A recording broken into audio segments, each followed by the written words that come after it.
Il existe des maisons qui portent en elles le poids du temps, comme si chaque pierre, chaque poutre, chaque marche d'escalier avait absorbé les échos d'existences passées. La villa des Embruns était de celle-là. Perchée sur une falaise modeste dominant la mer, elle se dressait à l'extrémité du village de Saint-Malo-des-Grèves, un petit hameau côtier où le temps semblait s'être arrêté quelque part entre deux marées. Les volets bleus délavés claquaient doucement contre les murs blancs lorsque le vent se levait, et les tuiles rouges du toit portaient la patine des embruns salés qui, année après année, gravaient leur passage dans la matière même de la demeure. Élise Moreau n'avait jamais connu cette maison de son vivant, du moins pas consciemment. Elle avait 32 ans lorsqu'elle reçut la lettre du notaire, une enveloppe épaisse et solennelle qui annonçait le décès d'une grand-tante éloignée dont elle ignorait jusqu'à l'existence. Mathilde Moreau, âgée de 87 ans, avait vécu seule dans cette villa pendant près de 50 ans, sans famille proche, sans visite régulière, dans une solitude choisie qui semblait avoir été sa seule compagnie véritable. Le testament était simple, presque brutal dans sa concision. La maison et son contenu revenaient à Élise, dernière descendante directe de la lignée Moreau. Le trajet jusqu'à Saint-Malo-des-Grèves prit 4 heures en voiture depuis Paris. Élise avait quitté la capitale un matin de septembre, alors que l'été s'effaçait lentement dans une brume légère et que les premières feuilles commençaient à joncher les trottoirs. Elle conduisait en silence, la radio éteinte, perdue dans ses pensées. Sa vie parisienne lui semblait soudain lointaine, presque irréelle. Son travail d'archiviste à la Bibliothèque nationale, son petit appartement du 11e arrondissement, ses routines si bien établies, tout cela s'estompait à mesure qu'elle s'éloignait de la ville. Quelque chose l'attirait vers cette maison inconnue, un appel silencieux qu'elle ne parvenait pas à nommer. Lorsqu'elle franchit enfin les limites du village, le soleil déclinait déjà vers l'horizon. Les façades de pierre grise des maisons basses reflétaient une lumière dorée, presque irréelle. Quelques pêcheurs rentraient au port, leurs filets jetés sur l'épaule, le visage tanné par le sel et le vent.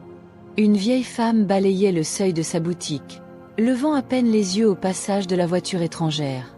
Saint-Malo-des-Grèves vivait à son propre rythme, indifférent au monde extérieur, ancré dans des traditions séculaires que même la modernité n'avait pu ébranler. La villa des Embruns se trouvait à l'écart, au bout d'un chemin de terre bordé de ronces et d'aubépines. Élise gara sa voiture devant le portail rouillé et descendit lentement, saisie par une impression étrange. Le vent soufflait depuis la mer, portant avec lui cette odeur si particulière d'algues, de sel et d'infini. Les vagues se brisaient contre les rochers en contrebas, produisant un rythme régulier, presque hypnotique. La maison elle-même semblait l'observer, ses fenêtres obscures comme des yeux clos, ses murs épais gardiens de secrets accumulés au fil des décennies. Elle poussa le portail qui grinça longuement, traversa le petit jardin envahi par les herbes folles et monta les 3 marches du perron. La clé que lui avait remise le notaire tourna dans la serrure avec difficulté, mais finalement, la porte s'ouvrit dans un souffle d'air confiné, chargé de l'odeur caractéristique des lieux longtemps fermés. Élise entra, hésitante, découvrant un hall étroit au sol de carrelage ancien, aux murs recouverts d'un papier peint démodé représentant des motifs floraux passés. Un escalier de bois montait vers l'étage, ses marches usées témoignant du passage de milliers de pas au cours du temps. Elle explora d'abord le rez-de-chaussée. Le salon, meublé simplement d'un canapé fatigué, d'une table basse et d'une bibliothèque débordant de livres aux reliures fanées.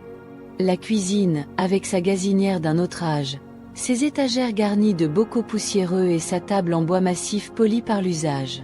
Tout respirait l'ordre paisible d'une vie retirée, solitaire mais non dépourvue de dignité. Mathilde avait vécu ici dans une routine probablement immuable, accompagnée par le bruit des vagues et le cri des mouettes. Le soir tombait rapidement. Élise alluma quelques lampes, découvrant que l'électricité fonctionnait encore. Elle monta ensuite à l'étage, où se trouvaient 3 chambres et une petite salle de bain. La première chambre était manifestement celle qu'avait occupée Mathilde. Un lit étroit recouvert d'un édredon blanc, une armoire en noyer, une commode surmontée d'un miroir ovale. La seconde chambre servait visiblement de débarras, remplie de cartons, de valises empilées, de meubles recouverts de draps. La troisième était vide, à l'exception d'un vieux fauteuil près de la fenêtre donnant sur la mer. Mais c'est la trappe menant au grenier qui attira finalement son attention. Elle se trouvait au plafond du couloir de l'étage, une simple planche coulissante munie d'un anneau de métal. Élise tira sur l'anneau. La trappe s'ouvrit en grinçant, libérant une échelle pliante qui se déploya avec un claquement sec. Une odeur de bois sec et de poussière descendit vers elle. Elle grimpa lentement, sa lampe de poche à la main, émergeant dans un espace mansardé aux poutres apparentes, aux fenêtres minuscules laissant filtrer les dernières lueurs du jour. Le grenier était encombré mais ordonné, comme si quelqu'un avait pris soin de ranger méthodiquement les souvenirs d'une vie. Des malles anciennes, des cadres empilés, des vêtements suspendus sous des housses, des boîtes étiquetées à la main. Élise avança prudemment, le plancher craquant sous ses pas. Elle promena le faisceau de sa lampe sur les objets, s'arrêtant parfois pour observer un détail, une photographie jaunie, un chapeau démodé, une paire de gants élégants. C'est alors qu'elle le vit, posé sur une petite table près de la lucarne donnant sur la mer. Un carnet relié en cuir marron, épais, fermé par une lanière de cuir tressé. Il était recouvert d'une fine couche de poussière qui scintillait dans la lumière de la lampe. Élise s'approcha lentement, comme attirée par une force invisible. Elle tendit la main, effleura la couverture du bout des doigts.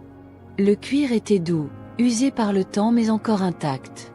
Elle dénoua la lanière avec précaution et ouvrit le carnet. La première page portait une inscription manuscrite, tracée à l'encre noire dans une écriture penchée, élégante et déliée. Commencé le 15 mars 1953. Pour que quelqu'un se souvienne. Élise tourna la page, découvrant le début d'un récit rédigé à la première personne. L'écriture était dense, couvrant chaque page presque sans marge, comme si l'auteur avait craint de manquer de place pour dire tout ce qu'il avait à dire.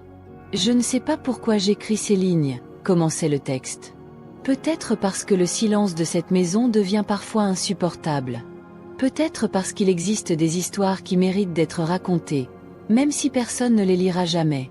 Cette histoire est la mienne, ou plutôt celle que j'aurais voulu vivre mais que les circonstances m'ont refusée. C'est l'histoire d'un amour impossible, d'un choix qui a défini toute une existence, d'une vérité que je n'ai jamais osé révéler. Élise sentit son cœur battre plus fort. Elle s'assit sur le vieux fauteuil poussiéreux près de la table et poursuivit sa lecture, absorbée. Le récit racontait l'histoire d'une jeune femme, manifestement l'auteure elle-même, qui avait rencontré un homme dans ce village côtier, pendant l'été de ses 20 ans. Il s'appelait Gabriel. Il était peintre, venu chercher l'inspiration dans la lumière particulière de cette côte bretonne. Leur rencontre avait eu lieu sur la plage, un matin brumeux où elle ramassait des coquillages et où lui installait son chevalet face aux vagues. Les pages se succédaient, décrivant avec une précision bouleversante les promenades sur la grève, les conversations au coucher du soleil, les rires partagés dans les cafés du village, les regards échangés qui en disaient plus que 1000 mots. Gabriel et la narratrice étaient tombés amoureux avec cette intensité particulière des passions estivales, celle qui semble défier le temps mais que l'automne menace toujours d'emporter. Élise lisait, fascinée, tournant les pages avec délicatesse. L'écriture se faisait parfois hésitante, barrée de ratures, comme si l'auteur avait cherché les mots justes pour exprimer des émotions trop intenses. Le récit couvrait plusieurs semaines, puis plusieurs mois. Gabriel était retourné à Paris à la fin de l'été, mais ils s'écrivaient quotidiennement. Leurs lettres étaient citées dans le carnet, reproduites de mémoire ou peut-être recopiées fidèlement. On y sentait la force d'un lien qui résistait à la distance, l'espoir d'un avenir commun, la promesse d'un bonheur à construire. Mais au fil des pages, une ombre commençait à se dessiner. La narratrice évoquait des doutes, des peurs qu'elle n'osait formuler. Elle parlait de sa famille, de son père autoritaire, des conventions sociales de l'époque qui pesaient sur elle comme une chape de plomb. Elle mentionnait aussi, de manière plus allusive, un secret qu'elle portait, quelque chose qu'elle n'avait jamais révélé à Gabriel, quelque chose qui la rongeait de l'intérieur. Élise arriva à la 40e page, puis à la 45e. Le récit devenait plus sombre, plus inquiet. Gabriel avait proposé le mariage. Il voulait qu'elle vienne s'installer à Paris avec lui, qu'ils commencent une vie ensemble loin de ce village étouffant. Mais la narratrice hésitait. Elle écrivait « Comment lui dire ce que je suis vraiment ? Comment lui révéler cette part de moi que j'ai toujours cachée, même à moi-même ? S'il savait, il partirait. Je le perdrais. Et pourtant, ne pas le lui dire, c'est le trahir. C'est moi trahir. » Je suis prisonnière de ma propre lâcheté. À la 48e page, le récit s'arrêtait brusquement. La dernière phrase, tracée d'une main apparemment tremblante, disait simplement « Je n'ai jamais eu le courage de lui dire la vérité ». Puis plus rien. Les pages suivantes étaient vierges, blanches, immaculées. Élise les tourna une à une, incrédule. 50 pages blanches. 100 pages blanches. Le carnet contenait encore plus de la moitié de ces pages, mais tout était resté vide, comme une promesse non tenue, comme une histoire interrompue au moment le plus crucial. Élise referma lentement le carnet, troublée. Elle resta immobile dans le grenier obscur, écoutant le vent qui soufflait contre les tuiles et le bruit lointain des vagues. Que s'était-il passé? Pourquoi l'auteur avait-il abandonné son récit à cet instant précis? Et surtout, quelle était cette vérité qu'elle n'avait jamais osé révéler à Gabriel?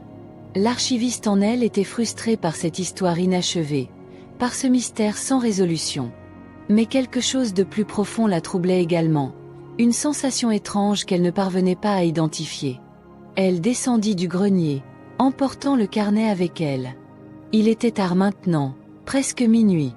Elle s'installa dans la chambre de Mathilde, trop fatiguée pour chercher des draps propres, se contentant de s'allonger sur l'édredon, le carnet serré contre sa poitrine.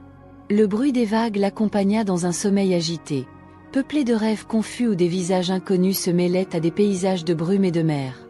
Les jours suivants, Élise entreprit de mettre de l'ordre dans la maison. Elle ouvrit les fenêtres pour aérer les pièces, épousseta les meubles, vida les placards. Mais chaque soir, invariablement, elle revenait au carnet. Elle relisait les 48 pages écrites, cherchant des indices, des détails qui lui auraient échappé. Elle étudiait l'écriture, tentant d'y déceler des hésitations, des non-dits. Elle notait les dates mentionnées, les noms des lieux évoqués, les descriptions précises qui permettaient de situer l'action. Et plus elle lisait, plus une conviction étrange grandissait en elle. Cette histoire ne lui était pas totalement inconnue. Certains passages résonnaient en elle d'une manière inexplicable. La description de la plage où Gabriel et la narratrice s'étaient rencontrés correspondait exactement à la crique située en contrebas de la villa. Le café où ils prenaient leur petit déjeuner existait encore dans le village, même si l'enseigne avait changé. Les rues mentionnées, les sentiers côtiers décrits, tout était reconnaissable, comme si l'histoire s'était réellement déroulée ici, dans ces lieux même qu'Élise explorait chaque jour. Mais il y avait plus troublant encore. Parfois, en lisant certaines phrases, Élise avait l'impression de se souvenir, comme si ces mots réveillaient en elle des souvenirs enfouis. Elle se voyait marcher sur cette plage, sentir le vent dans ses cheveux, entendre le rire de quelqu'un qui marchait à ses côtés. Des images fugaces, des sensations éphémères qui disparaissaient aussitôt qu'elle tentait de les saisir. C'était absurde, bien sûr. Cette histoire datait de 1953, soit plus de 70 ans auparavant. Élise n'était pas née à cette époque. Elle n'avait aucun lien avec les protagonistes de ce récit. Et pourtant, cette impression persistait, troublante, presque obsédante. Elle décida d'enquêter. Le village était petit, les anciens devaient se souvenir. Elle commença par interroger Madame Le Gall, l'épicière octogénaire qui tenait sa boutique depuis près de 60 ans.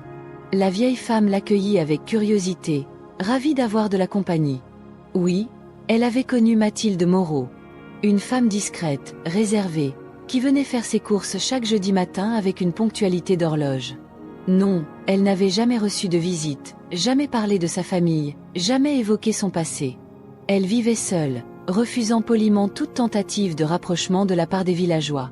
C'était une femme brisée, confia Madame Le Gall en baissant la voix, comme si Mathilde pouvait encore l'entendre. On le sentait. Quelque chose s'était cassé en elle il y a très longtemps, et elle n'avait jamais guéri. Mais elle restait digne, toujours bien mise, toujours polie. Elle ne se plaignait jamais. Elle regardait souvent la mer, vous savez. Des heures entières. Comme si elle attendait quelqu'un qui ne venait jamais. Élise interrogea ensuite le vieux Yann, ancien marin à la retraite qui passait ses journées sur le port à réparer des filets. Il se souvenait lui aussi de Mathilde, mais surtout de sa mère, Jeanne Moreau, une femme austère qui avait tenu la villa d'une main de fer jusque dans les années 70. C'était une autre époque, expliqua-t-il en bourrant sa pipe. Les filles n'avaient pas le choix à l'époque. On décidait pour elles, de tout. Avec qui elles se mariaient, où elles vivaient, ce qu'elles faisaient de leur vie. Mathilde, elle était différente. Elle voulait partir, mais sa mère l'en a empêchée. Il paraît qu'il y avait eu un homme, un Parisien, un artiste je crois. Mais ça n'a pas marché. Après ça, Mathilde n'a plus jamais quitté le village. Elle s'est occupée de sa mère jusqu'à sa mort, puis elle est restée seule dans cette grande maison. Ces informations confirmaient ce qu'Élise avait lu dans le carnet. Mathilde était bien la narratrice. C'était elle qui avait écrit ces pages, elle qui avait aimé Gabriel, elle qui n'avait jamais eu le courage de révéler sa vérité. Mais quelle vérité? Et pourquoi n'avait-elle jamais terminé son récit? Chaque soir, Élise s'installait dans le salon avec le carnet. Elle allumait la lampe près du canapé, se préparait une tisane et relisait les 48 pages, cherchant inlassablement la clé du mystère. Le tic-tac régulier de l'horloge murale ponctuait le silence, mêlé au murmure incessant des vagues qui montaient depuis la falaise. La maison semblait l'envelopper dans une atmosphère particulière, à la fois pesante et apaisante, comme si les murs eux-mêmes gardaient la mémoire des émotions vécues ici. Une nuit, alors qu'elle venait de refermer le carnet et s'apprêtait à monter se coucher, Élise remarqua quelque chose qu'elle n'avait jamais vu auparavant. Sur la dernière page écrite, dans la marge du bas, presque invisible, une série de chiffres était tracée au crayon, si légèrement qu'on pouvait à peine les distinguer. 15 mars 53/24 août 53/12 novembre 71. Des dates, manifestement. La première correspondait au début du carnet, comme indiqué sur la page de garde. La seconde devait marquer la fin de l'histoire avec Gabriel. Mais la troisième? 1971. 18 ans après les événements racontés. Élise monta au grenier avec une lampe plus puissante. Elle fouilla méthodiquement les cartons, les malles, cherchant quelque chose qui pourrait correspondre à cette date. Au fond d'une vieille valise en carton bouilli, elle découvrit une boîte en fer blanc rouillé. À l'intérieur, des lettres. Des dizaines de lettres, soigneusement pliées, rangées par ordre chronologique. Tout était adressé à Mademoiselle Mathilde Moreau, Villa des Embruns, Saint-Malo-des-Grèves. L'écriture de l'expéditeur était masculine, ferme, régulière. Pas de nom sur les enveloppes, mais les cachets de la poste indiquaient Paris. Élise déplia la première lettre avec précaution. Elle était datée du 10 septembre 1953. « Ma très chère Mathilde, commençait-elle, je ne comprends pas ton silence. Cela fait 3 semaines que je t'ai écrit pour te proposer de me rejoindre à Paris, et tu ne réponds pas. As-tu reçu mes lettres? Es-tu souffrante? Je m'inquiète terriblement. L'été que nous avons passé ensemble reste le plus beau de ma vie, et je croyais que tu partageais ce sentiment. Dis-moi ce qui se passe, je t'en supplie. Gabriel. » Les lettres suivantes exprimaient la même incompréhension, la même inquiétude croissante. Gabriel écrivait une fois par semaine, puis une fois tous les 2 jours, puis quotidiennement. Il suppliait Mathilde de répondre, de s'expliquer. Il disait qu'il viendrait la chercher si nécessaire, qu'ils affronteraient ensemble tous les obstacles. Il répétait qu'il l'aimait, qu'il ne pouvait pas vivre sans elle, que rien ne comptait plus que leur amour. Mais manifestement, Mathilde n'avait jamais répondu. Les lettres continuaient pendant des mois, de plus en plus désespérées. Puis, graduellement, leur tonalité changeait. Gabriel parlait de sa douleur, de sa colère aussi. Il accusait Mathilde de lâcheté, de mensonge. Il disait qu'elle avait détruit quelque chose de précieux, de pur. Puis, finalement, les lettres cessèrent. La dernière était datée du 23 mars 1954, exactement 1 an après le début de leur histoire. Elle était brève, presque brutale. « Je ne t'écrirai plus. J'ai compris que tu as fait ton choix, même si je ne le comprends pas. J'espère que tu seras heureuse, Mathilde, même si j'en doute. Adieu. Gabriel. » Après cette lettre, plus rien pendant 17 ans. Puis, tout au fond de la boîte, une dernière enveloppe, différente des autres. Elle était plus grande, plus épaisse. Le cachet de la poste indiquait le 12 novembre 1971. Élise l'ouvrit avec des mains tremblantes. À l'intérieur, une lettre et une coupure de journal. La coupure annonçait le décès de Gabriel Beaumont, peintre, survenu le 8 novembre 1971 à Paris. Une brève nécrologie saluait son talent, son originalité, sa contribution à l'art contemporain français. La lettre accompagnant cette coupure n'était pas de Gabriel. Elle était signée par une certaine Claire Beaumont, qui se présentait comme la fille de Gabriel. « Madame, écrivait-elle, en triant les affaires de mon père après sa mort, j'ai trouvé votre adresse et de nombreuses lettres qu'il vous avait écrites mais jamais envoyées. Il parlait souvent de vous dans ces dernières années, surtout lorsque la maladie l'affaiblissait.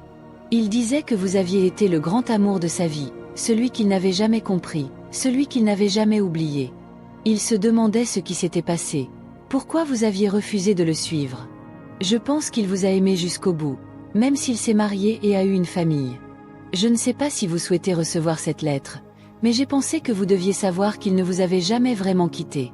Respectueusement, Claire Beaumont. Élise replia la lettre lentement. Tout s'éclairait maintenant. Mathilde avait reçu cette lettre en novembre 1971, apprenant ainsi la mort de Gabriel. C'était ce qui l'avait poussé à noter cette date dans le carnet, comme un jalon douloureux dans sa propre chronologie. Gabriel était mort sans jamais connaître la vérité que Mathilde n'avait pas eu le courage de lui révéler. Et cette vérité, quelle qu'elle fût, Mathilde l'avait emportée avec elle dans sa tombe. Élise redescendit du grenier, la boîte de lettres à la main. Elle s'assit dans le salon, face à la fenêtre donnant sur la mer. La nuit était claire, une lune presque pleine argentait la surface des flots. Elle pensa à Mathilde, à cette vie gâchée par la peur, par l'impossibilité de se révéler telle qu'elle était vraiment. Elle pensa à Gabriel, qui avait attendu une réponse qui n'était jamais venue, qui s'était construit une autre vie mais n'avait jamais oublié cet amour de jeunesse. Et elle pensa au carnet inachevé, à ces pages blanches qui attendaient depuis plus de 70 ans qu'on les remplisse. Cette nuit-là, Élise fit un rêve étrange. Elle marchait sur la plage en contrebas de la villa. Le temps semblait flou, indéfini. C'était le crépuscule, mais un crépuscule qui ne finissait jamais, suspendu entre jour et nuit. Les vagues se brisaient doucement sur le sable, produisant une mélodie apaisante. Et soudain, elle vit une silhouette assise sur un rocher, face à la mer. C'était une femme aux cheveux gris, vêtue d'une robe démodée. Élise s'approcha.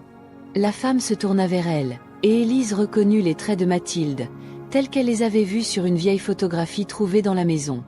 Mathilde la regarda longuement, puis sourit tristement. « Tu as trouvé le carnet », dit-elle d'une voix douce, presque un murmure. « Je savais que quelqu'un le trouverait un jour. Je l'ai laissé là exprès, dans le grenier, en évidence. Pour qu'on me découvre, pour qu'on comprenne. » Élise voulut parler, mais aucun son ne sortit de sa bouche. Mathilde continua. « Je n'ai jamais pu finir cette histoire parce que je ne savais pas comment la terminer. Comment dire que j'avais choisi la lâcheté plutôt que l'amour? Comment avouer que j'avais préféré me conformer aux attentes de ma famille, de la société, plutôt que de vivre authentiquement? Gabriel voulait m'épouser, mais je savais que je ne pourrais jamais être l'épouse qu'il attendait. J'aimais les femmes, vois-tu. C'était ma vérité, celle que je ne pouvais révéler à personne dans les années 50. Pas même à lui, surtout pas à lui.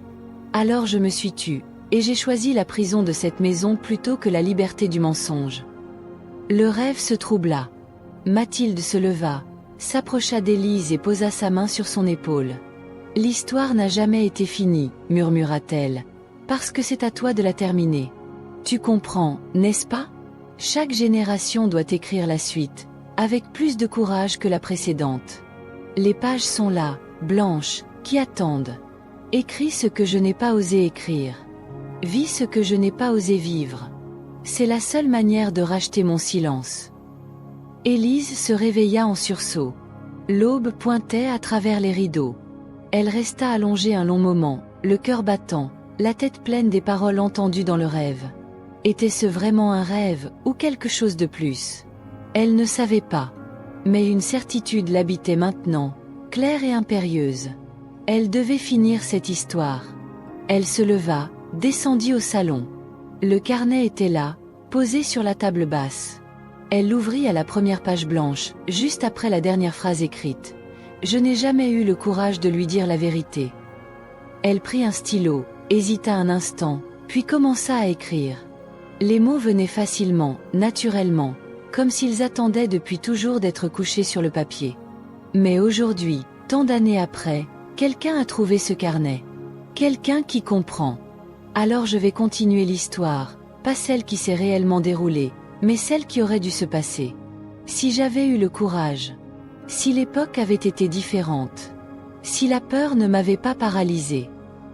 Élise écrivit pendant des heures. Elle imagine Mathilde écrivant à Gabriel, lui révélant sa vérité. Elle imagina Gabriel choqué d'abord, puis compréhensif, puis solidaire. Elle imagine leur amitié se transformant, devenant quelque chose de différent mais tout aussi précieux. Elle imagine Mathilde partant finalement pour Paris, non pas comme l'épouse de Gabriel, mais comme une femme libre trouvant sa voie. Elle imagine Gabriel peignant les portraits de Mathilde, capturant sur la toile cette beauté particulière de ceux qui osent enfin être eux-mêmes. Elle imagina Mathilde rencontrant d'autres femmes, construisant une vie authentique dans la liberté retrouvée des grandes villes où l'anonymat permet parfois ce que les petits villages interdisent. Les pages se remplissaient, l'une après l'autre. Élise ne s'arrêtait que pour tremper sa plume dans l'encrier qu'elle avait trouvé dans le secrétaire de Mathilde, voulant utiliser la même encre noire, créer une continuité entre le passé et le présent. Elle écrivait l'histoire alternative, celle des possibles non réalisés, celle des chemins non empruntés. Elle donnait à Mathilde la vie qu'elle n'avait pas osé vivre, les mots qu'elle n'avait pas osé prononcer, le bonheur qu'elle s'était refusé. Au fil de l'écriture, quelque chose d'étrange se produisait. Élise avait l'impression que les mots ne venaient pas vraiment d'elle. C'était comme si une autre voix guidait sa main, comme si Mathilde elle-même murmurait les phrases à son oreille. Les descriptions étaient d'une précision qu'Élise n'aurait jamais pu inventer seule. Elle voyait les rues de Paris dans les années 50, sentait l'odeur des cafés de Montparnasse où les artistes et les intellectuels se retrouvaient, entendait les conversations passionnées sur l'existentialisme et la liberté. Elle décrivait des lieux qu'elle n'avait jamais visités mais qui semblaient surgir de sa mémoire avec une clarté hallucinante. Elle écrivit comment Mathilde, après avoir révélé sa vérité à Gabriel, était restée plusieurs semaines dans un état de terreur absolue, craignant qu'il ne la rejette, qu'il ne la trahisse, qu'il ne révèle son secret à sa famille. Mais Gabriel, après le choc initial, avait compris. Il était artiste, habitué aux marges de la société, aux existences non conformes. Il connaissait d'autres personnes qui vivaient en dehors des normes, qui aimaient différemment. Il avait promis de l'aider, de la protéger. Leur amour avait évolué, se transformant en une amitié profonde, une complicité absolue. Élise décrivit le départ de Mathilde pour Paris, un matin d'automne, avec une seule valise et le poids de la désapprobation familiale sur ses épaules. Sa mère ne lui avait pas pardonné cette fuite. Elle l'avait maudite, reniée. Mais Mathilde avait tenu bon, portée par la certitude qu'elle faisait enfin le bon choix. Gabriel l'avait accueillie à la gare, l'avait installée dans un petit appartement de Belleville, l'avait présentée à ses amis. Peu à peu, Mathilde avait trouvé du travail comme libraire, puis comme traductrice. Elle avait découvert un monde qu'elle n'avait jamais soupçonné, un monde où l'on pouvait être différent sans être condamné. Les pages continuaient de se remplir. Élise écrivit la rencontre de Mathilde avec Simone, une institutrice aux yeux noirs et aux convictions féministes. Leur amour timide d'abord, puis de plus en plus assumé. Leur vie commune dans un appartement sous les toits, leur dimanche au jardin du Luxembourg, leur soirée de lecture partagée. Elle écrivit les années de bonheur discret mais réel, la construction patiente d'une existence choisie plutôt que subie. Elle écrivit Gabriel vieillissant, devenant célèbre, se mariant lui aussi mais restant l'ami indéfectible de Mathilde, le témoin de sa vie authentique. Puis elle écrivit le retour. Car dans cette version alternative de l'histoire, Mathilde était revenue à Saint-Malo-des-Grèves, des années plus tard, après la mort de sa mère. Elle était revenue avec Simone, et elles avaient transformé la villa des Embruns en une pension pour artistes, un lieu d'accueil et de création. Le village avait murmuré, bien sûr, mais n'avait rien osé dire ouvertement. Et peu à peu, la présence de ces deux femmes dignes, travailleuses, respectueuses, avait fini par se normaliser. Elles étaient devenues partie intégrante du paysage local, les deux dames de la villa, que l'on saluait poliment au marché et dont on admirait secrètement le courage tranquille. Élise écrivit jusqu'à ce que sa main la fasse souffrir, jusqu'à ce que la lumière décline et que le soir enveloppe la maison. Elle écrivit la vie entière que Mathilde aurait pu vivre, jusqu'à la vieillesse paisible, entourée d'amis, d'amour et de création. Elle écrivit une mort douce, dans le sommeil, la main de Simone dans la sienne, avec la certitude d'avoir vécu pleinement, authentiquement, courageusement. Quand elle traça le point final, Élise réalisa qu'elle avait rempli presque toutes les pages blanches du carnet. Il n'en restait qu'une, la toute dernière. Elle la contempla longuement, cette page unique et vierge, comme une invitation silencieuse. Que devait-elle y écrire? Quelle conclusion donner à cette histoire qui avait traversé les décennies, qui avait commencé dans la douleur d'un silence et qui s'achevait maintenant dans la lumière d'une vérité restaurée. Elle prit une longue inspiration, écouta le bruit des vagues qui montaient de la falaise, sentit la présence invisible de Mathilde autour d'elle, bienveillante et reconnaissante. Puis elle écrivit ces mots, lentement, en pesant chacun d'eux. Cette histoire n'est pas vraiment la mienne, et elle n'est pas vraiment celle de Mathilde non plus. C'est l'histoire de tous ceux qui n'ont pas osé, de tous ceux qui ont choisi le silence par peur, de tous ceux qui ont vécu des vies incomplètes parce que l'époque, la société, la famille leur interdisaient d'être eux-mêmes. Mais c'est aussi l'histoire de l'espoir. Car chaque génération peut écrire une suite différente. Chaque génération peut terminer ce que la précédente a laissé inachevé. Les pages blanches ne sont pas un échec, elles sont une promesse. Elles disent, il n'est jamais trop tard pour continuer l'histoire. Il n'est jamais trop tard pour dire la vérité. Il n'est jamais trop tard pour vivre authentiquement. Cette histoire appartient maintenant à tous ceux qui la liront. À eux d'en écrire la suite, dans leur propre vie, avec leur propre courage. Car chaque vie est une histoire inachevée, et c'est justement ce qui en fait la beauté. Élise referma le carnet. Une paix profonde l'envahit, comme si un poids invisible s'était soulevé de ses épaules.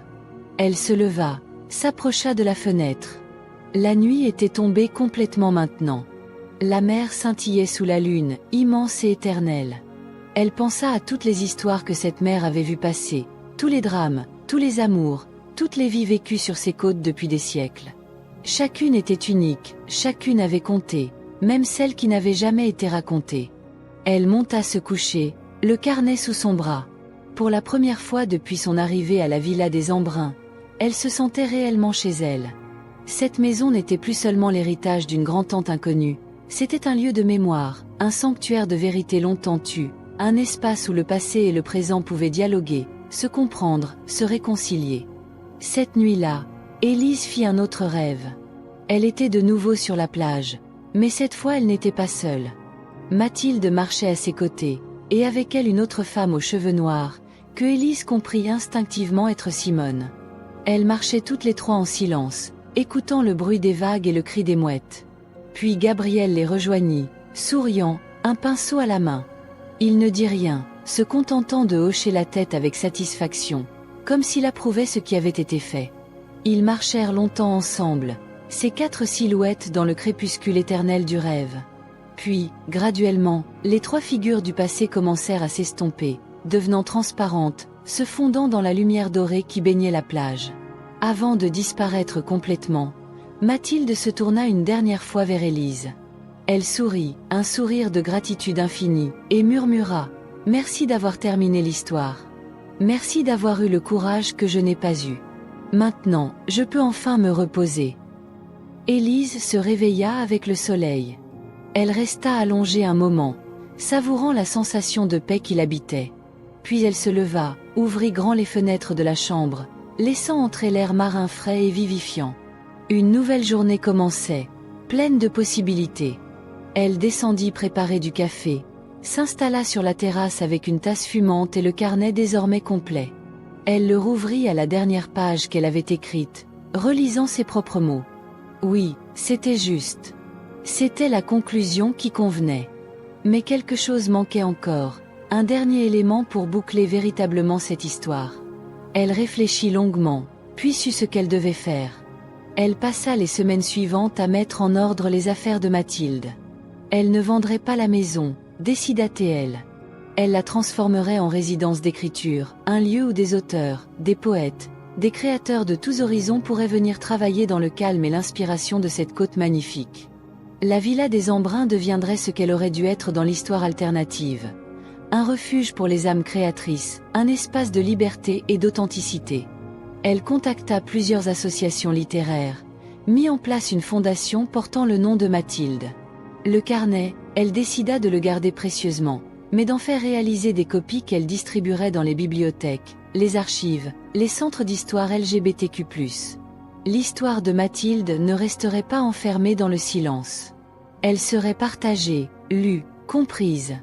Elle servirait de témoignage à toutes ces vies brisées par l'impossibilité d'être soi-même, mais aussi d'inspiration pour toutes celles et ceux qui aujourd'hui continuaient le combat pour l'authenticité et la liberté. Un soir, alors qu'elle travaillait sur les statuts de la fondation, on frappa à la porte de la villa.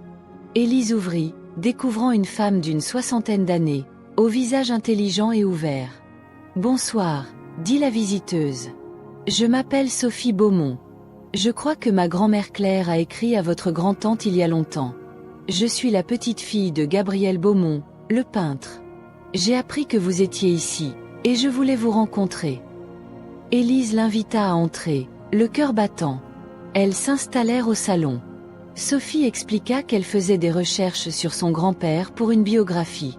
Elle avait découvert dans les archives familiales les lettres jamais envoyées que Gabriel avait écrites à Mathilde après leur séparation. Des dizaines de lettres rédigées au fil des années mais jamais postées, comme une conversation à sens unique avec un fantôme. Ces lettres révélaient l'ampleur de son amour pour Mathilde, mais aussi sa compréhension croissante, avec le temps et la maturité, que quelque chose de plus profond avait dû empêcher Mathilde de le rejoindre. Dans ses dernières lettres, celles qu'il a écrites peu avant sa mort, confia Sophie, il disait qu'il avait compris. Il ne précisait pas quoi, mais il écrivait qu'il espérait que Mathilde avait trouvé le bonheur à sa manière, qu'il lui pardonnait son silence et qu'il l'aimerait toujours, d'une certaine façon.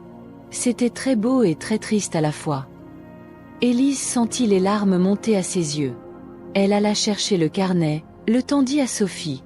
« Lisez, » dit-elle simplement.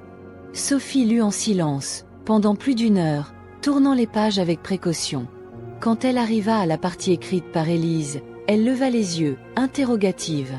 Élise expliqua tout, la découverte du carnet, les pages blanches, le rêve, la décision de terminer l'histoire d'une manière alternative.